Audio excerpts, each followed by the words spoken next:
बच्चों, अब हम नेक्स्ट क्वेश्चन डिस्कस करते हैं। Solve this differential equation using power series method. इस इक्वेशन को हम बेसल इक्वेशन भी बोलते हैं। तो ये बड़ी इंपॉर्टेंट इक्वेशन है, इंपॉर्टेंट क्वेश्चन है। Bessel equation of the first order, क्योंकि जो बेसल इक्वेशन उसमें होता है एक्स स्क्वायर माइनस के एन स्क्वायर, तो एन उसका होता है उसका ऑर्डर। तो यहाँ पर वन का स्क्वायर है, इसका मतलब Bessel equation of the first order. अब हम इसका सॉल्यूशन कैसे करते हैं वो देखिए।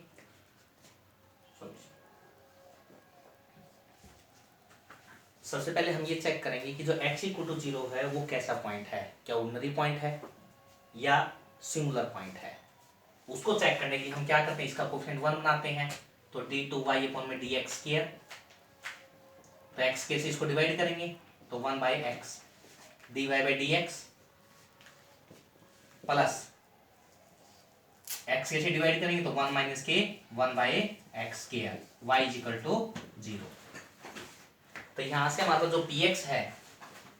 उसकी वैल्यू आ रही है 1/x और जो qx है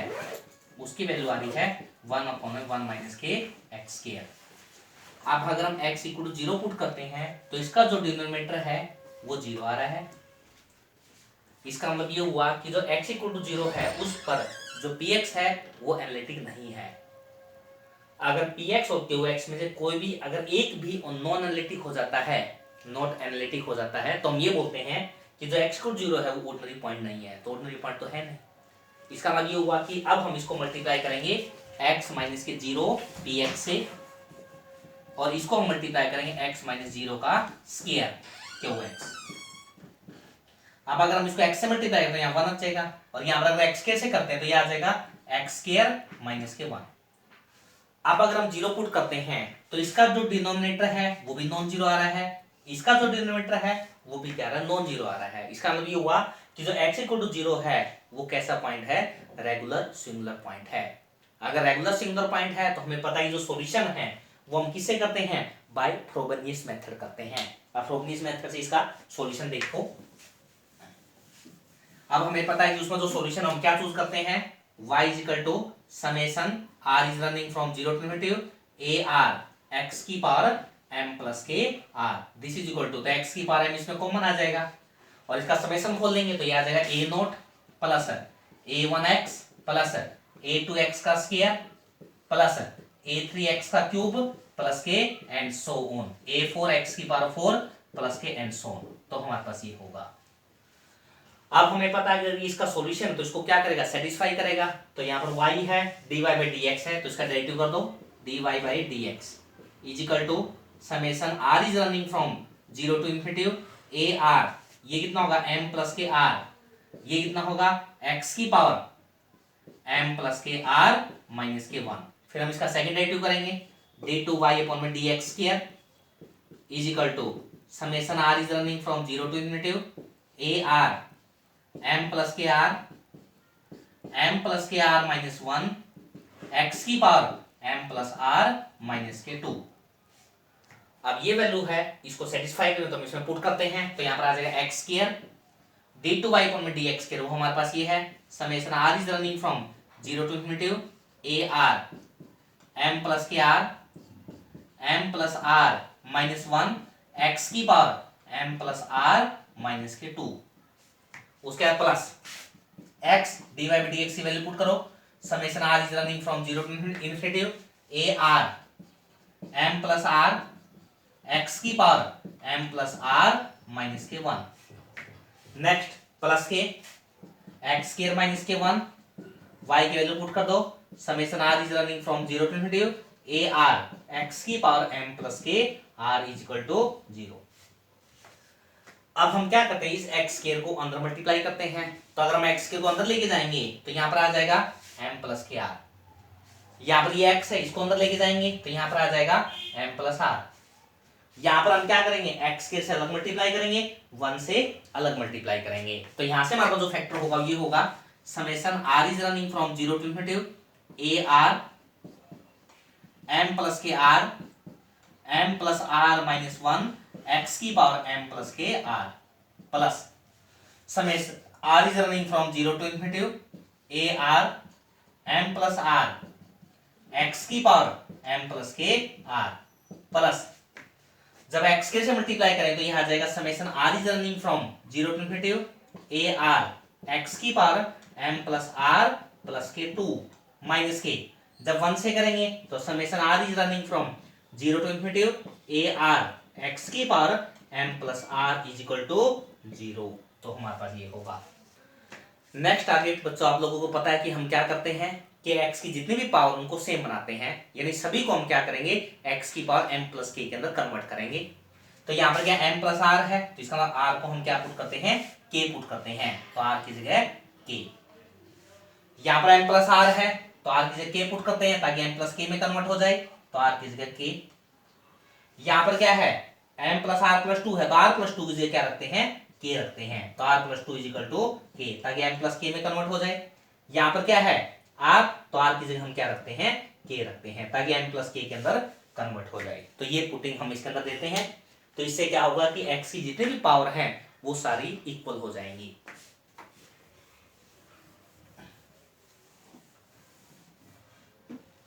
तो यहां से होगा r की जगह सिंपल k, तो k is running from 0 to infinity a k, ये कितना होगा m प्लस के k, m प्लस के k माइनस के 1 x की पावर m प्लस के k प्लस r की जगह सिंपल k, तो k is running from 0 to infinity a k m plus के k x की पावर m प्लस के k प्लस, यहां पर हमने r प्लस 2 की जगह k पुट करना है तो r की जगह k माइनस के 2, तो यहाँ पर अगर हम k माइनस 2 रखते हैं तो k माइनस 2 इक्वल टू 0, तो 2 साइड चला जाएगा तो k इज इक्वल टू 2, तो 2 टू इन्फिनिटी, ये कितना होगा a, r की जगह k माइनस के 2, x की पावर कितना हो जाएगा m प्लस के k माइनस, यहाँ पर r की जगह k, तो summation k is running from 0 to infinity a k x की power m plus k is equal to 0, तो हमारे पास ये होगा। यानी इसका मतलब ये होगा कि x की जितनी भी पावर वो सारी क्या होगी सेम होगी। नेक्स्ट, अब हमें पता है कि जितने समेशन है उनको सेम बनाते हैं, तो यहाँ पर समेशन 0 से है, यहाँ 0 से है, यहाँ पर 2 से है, यहाँ पर 0 से है, तो सबसे बड़ा जो समेशन है वो हमें दिखाई दे रहा है कहाँ, कौन सा 2 वाला। यानी इसका मतलब ये हुआ कि ये जितने भी समेशन हैं सभी को हमें 2 तक लेके जाना पड़ेगा, तो हम 2 तक लेके जाते हैं।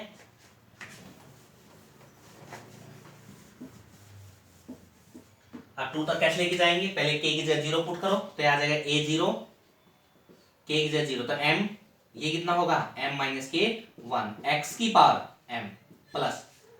फिर k की जगह 1 रखेंगे तो a1 m प्लस के 1, ये कितना होगा m x की पावर m प्लस के 1 प्लस, अब हमें पता है जो k है वो कहां से स्टार्ट होगा 2 से, तो summation k is running from 2 to infinity a k m plus के k माइनस 1 x की पावर m प्लस के k, यानी जो फर्स्ट फैक्टर है उसको हमने कंप्लीट कर दिया। नेक्स्ट, k यहाँ भी 0 से है तो इसको भी हम कहां तक लेके जाएंगे 2 तक लेके जाएंगे, तो पहले k की जगह 0 पुट करेंगे तो कितना आ गया a0 m x की पावर m प्लस, फिर k की जगह 1 पुट करेंगे तो a1 m प्लस के 1 x की पावर m प्लस के 1 प्लस, अब समेशन कहां से स्टार्ट होगा 2 से, तो k is running from 2 to infinity a k m plus के k x की पावर m प्लस के k, तो हमारे पास ये होगा प्लस। नेक्स्ट जो समेशन है वो 2 से स्टार्ट है तो इसके साथ कुछ नहीं करना, ये एज इट इज, तो summation k is running from 2 to infinity a k minus के 2 x की पावर m प्लस के k माइनस, नेक्स्ट फिर 0 से स्टार्ट है तो इसको भी हम 2 तक ले जाएंगे, तो पहले k की जगह 0 पुट करो तो a0 x की पावर m माइनस के a1 x की पावर m प्लस 1 माइनस के, summation k is running from 2 to infinity a k x की पावर m प्लस के k इज इक्वल टू 0, तो हमारे पास ये होगा। अब जितने भी समेशन हैं वो सारे 2 से स्टार्ट हैं और x की जो पावर है वो भी m प्लस k आ रही है। अब हम क्या करते हैं कि x की जो सेम पावर है उनको हम इकट्ठा करते हैं, तो x की पावर m हमें यहाँ दिखाई दे रहा है, x की पावर m हमें यहाँ दिखाई दे रहा है और x की पावर m हमें यहाँ दिखाई दे रहा है, तो इसमें से क्या आ जाएगा x की पावर m कॉमन आ जाएगा, a नोट कॉमन आ जाएगा, x की पावर m, तो यहाँ पर बचेगा m इंटू में m माइनस के 1 प्लस, यहाँ पर बचेगा m, और यहाँ पर बचेगा माइनस के 1, तो -1, तो हमारे पास ये होगा प्लस x की पावर m+1 यहाँ है, x की पावर m+1 यहाँ है, x की पावर m+1 यहाँ है, तो यहाँ से क्या आ जाएगा, x की पावर m+1 कॉमन आ जाएगा और a1 कॉमन आ जाएगा, तो यहाँ पर बचेगा m प्लस के 1। नेक्स्ट यहाँ पर बचेगा प्लस के m+1 और वहां पर हमारे पास बचेगा माइनस के 1, तो -1 ये वैल्यू होगी प्लस। अब बाकी जो बच गया उसमें summation k is running from 2 to infinity, ये कॉमन आ जाएगा, x की पावर m प्लस के k ये कॉमन आ जाएगा इक्वल टू 0। अब अगर ये कॉमन निकाल तो अंदर बचेगा m प्लस के माइनस के 1 a k प्लस ये फैक्टर m प्लस के a k, नेक्स्ट ये फैक्टर प्लस के a k माइनस के 2, नेक्स्ट ये फैक्टर माइनस के a k, ये होगा दिस इज इक्वल टू 0, तो इसकी जो वैल्यू है वो हमारे पास ये होगी। नेक्स्ट हम क्या करते हैं कि x की जो सबसे लिस्ट पावर है उसका जो कोएफिशिएंट है उसको इक्वल टू 0 रख के हम क्या करते हैं, m की जो वैल्यू है वो हम फाइंड आउट करते हैं।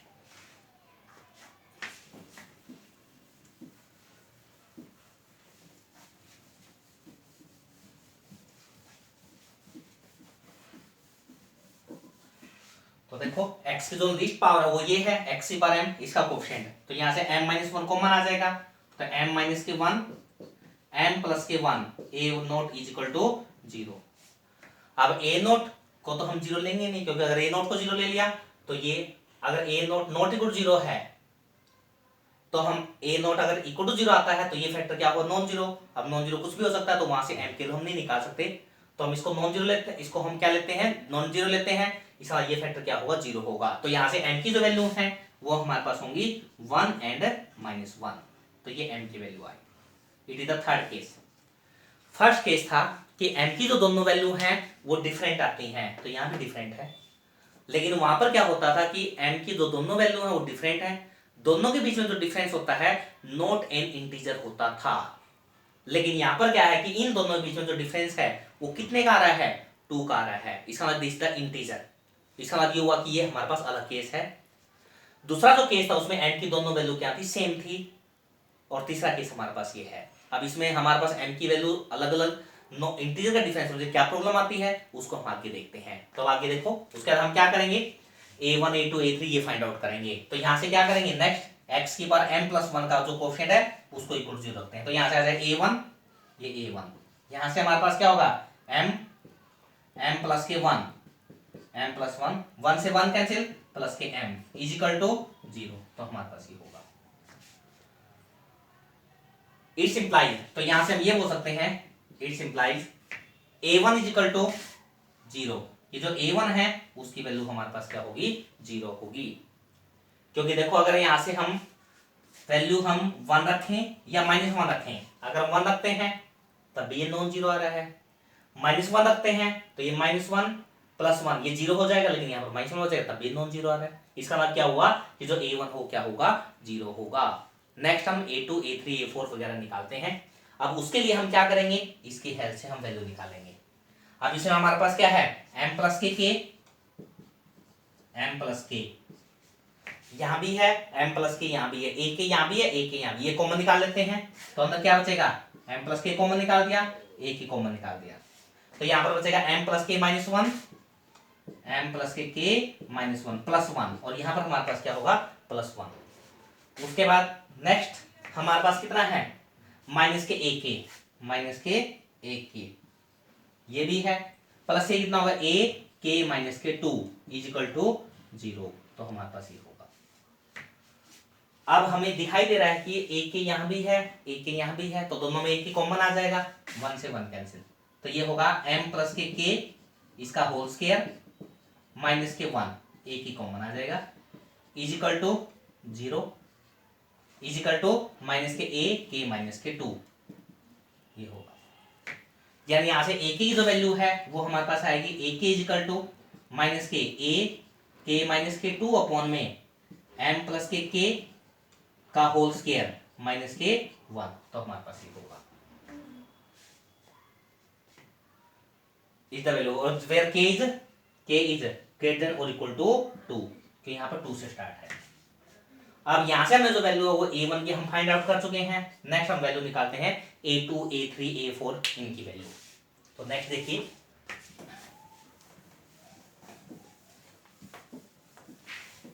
a2 अब हमें पता है जो a2 है वो हमारे पास क्या होगा, हम क्या करेंगे k की जगह 2 पुट करेंगे। अगर k की जगह 2 पुट करें तो हमारे पास कितना आ जाएगा ये इसको हम थोड़ा सा और खोल सकते हैं, जिसको टू माइनस के a k माइनस के 2 अपॉन में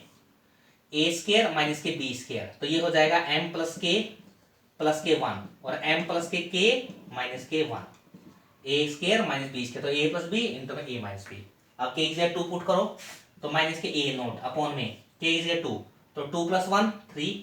तो m प्लस के 3, ये हो जाएगा m प्लस 2 माइनस 1 1, तो m प्लस के 1 is the value of a2। Next हम निकालते हैं a3 के लिए हम क्या करेंगे, k की जगह 2 पुट किया, यहाँ पर k की जगह 3 पुट करेंगे।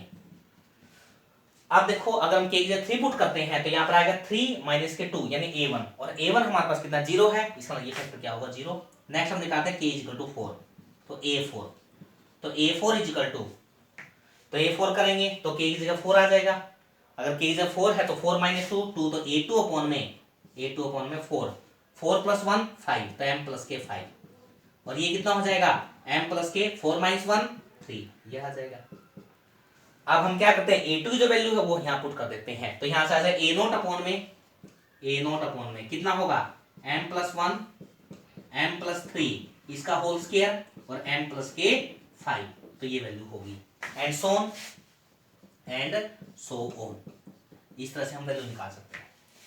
अब हम क्या करेंगे, ये जो वैल्यू है ये हम क्या करते हैं इसके अंदर पुट कर देते हैं, तो यहां से होगा yx is equal to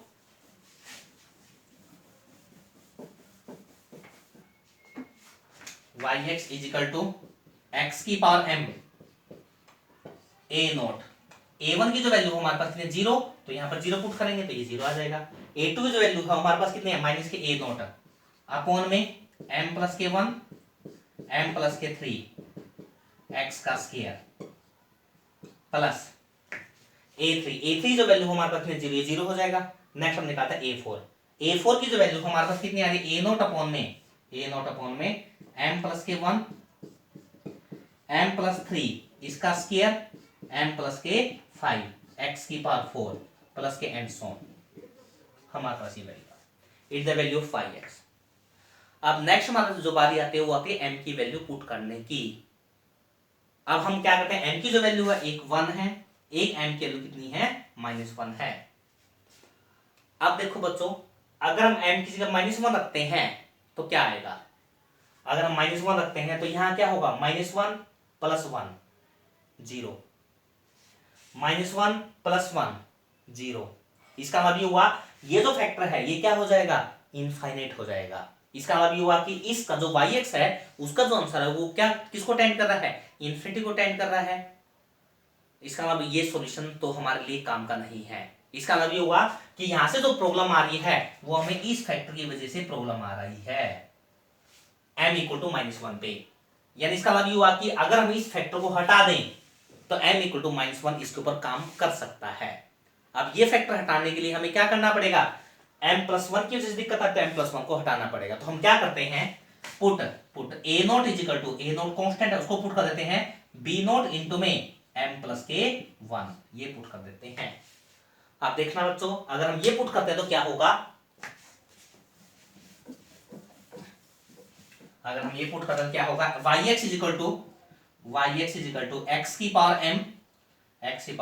note की जगह क्या होगा b नोट m प्लस 1, तो b नोट बाहर आ जाएगा तो यहां पर क्या होगा m प्लस के 1 माइनस के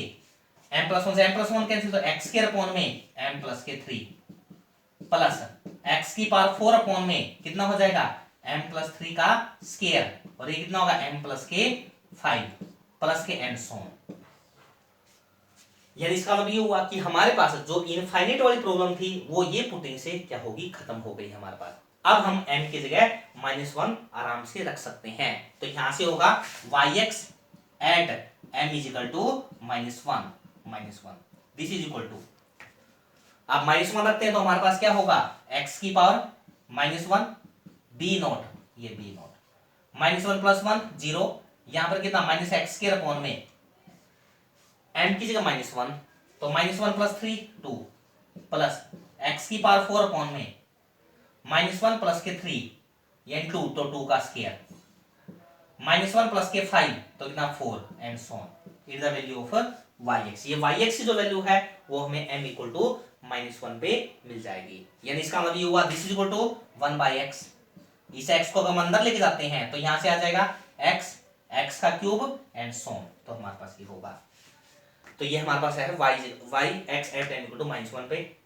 नेक्स्ट हमें क्या करना है, ये नहीं हमें 1 पे दिक्कत नहीं है तो हम 1 पे वैल्यू निकाल देते हैं, लेकिन ऐसा हमने इसके अंदर नहीं करना। जिसके ऊपर प्रॉब्लम आ रही है सिर्फ हम उसी के ऊपर ही काम करेंगे। यानी एक काम हमने कर दिया yx एट -1 के ऊपर, फिर हम क्या करते हैं करली y अपॉन में करली m करते हैं, करली y अपॉन में करली m, यानी y हमारे पास ये है, इसका हम विद रिस्पेक्ट टू m आराम से डेरिवेटिव कर सकते हैं, जैसे हमने लास्ट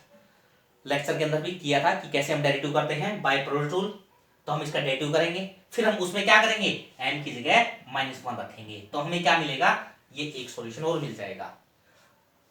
अब इन दोनों को मिला के हम ये बोल सकते हैं इसका जो सॉल्यूशन है वो ये बनेगा yx is equal to c1 yx at m equal to -1 plus c2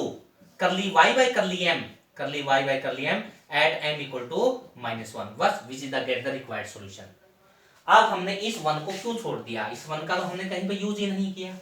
इसको हमने क्यों छोड़ दिया, इसको हमने इसलिए छोड़ दिया क्योंकि अगर हम m इक्वल टू 1 के ऊपर काम भी करेंगे, यानी m की जगह अगर हम यहाँ वैल्यू पुट करके yx निकाल देते हैं तो वो जो सॉल्यूशन आएगा वो इन दोनों में से किसी ना किसी एक फैक्टर के इक्वल हो जाएगा। यानी इसका मतलब ये हुआ कि वो जो सॉल्यूशन है वो इन सॉल्यूशन के ऊपर क्या होगा, डिपेंडेंट होगा, वो इनसे इंडिपेंडेंट नहीं होगा, इनसे अलग नहीं होगा। लेकिन हमें जो सॉल्यूशन निकालना होता है वो इंडिपेंडेंट निकालना होता है। इसका मतलब ये हुआ कि हमने m इक्वल टू 1 पे करना ही नहीं, इसका मतलब ये हुआ सिर्फ हमने किस पर करेंगे, जिस पर हमें प्रॉब्लम क्रिएट हो रही है सिर्फ उसी के ऊपर हम काम करेंगे। आप निकाल के देख भी सकते हो कि m इक्वल टू 1 पे निकालेंगे तो वो जो सॉल्यूशन है वो इनमें से किसी ना किसी एक सॉल्यूशन के साथ मैच कर जाएगा, कुछ ना कुछ पार्ट उसका मैच कर जाएगा। इसका मतलब ये हुआ कि ये जो सॉल्यूशन होगा वो इनके ऊपर कहीं ना कहीं डिपेंड करेगा, लेकिन हमें इंडिपेंडेंट सॉल्यूशन निकालना है तो हम इस फैक्टर को छोड़ ही सकते हैं, हम डायरेक्ट -1 के ऊपर ही काम करेंगे। तो ये हमें क्या मिलेगा, इसका सॉल्यूशन मिलेगा। तो इस टाइप से हमें क्या करना है, इसका सॉल्यूशन करना है। तो इसके अंदर हमारे पास ये 3 ही केस थे फ्रोबेनियस मेथड के अंदर, इनके अलावा हमारे पास और कोई केस नहीं है। तो हमने इस तरह से इसका सॉल्यूशन करना है। तो हमारे पास ये था पावर सीरीज का चैप्टर।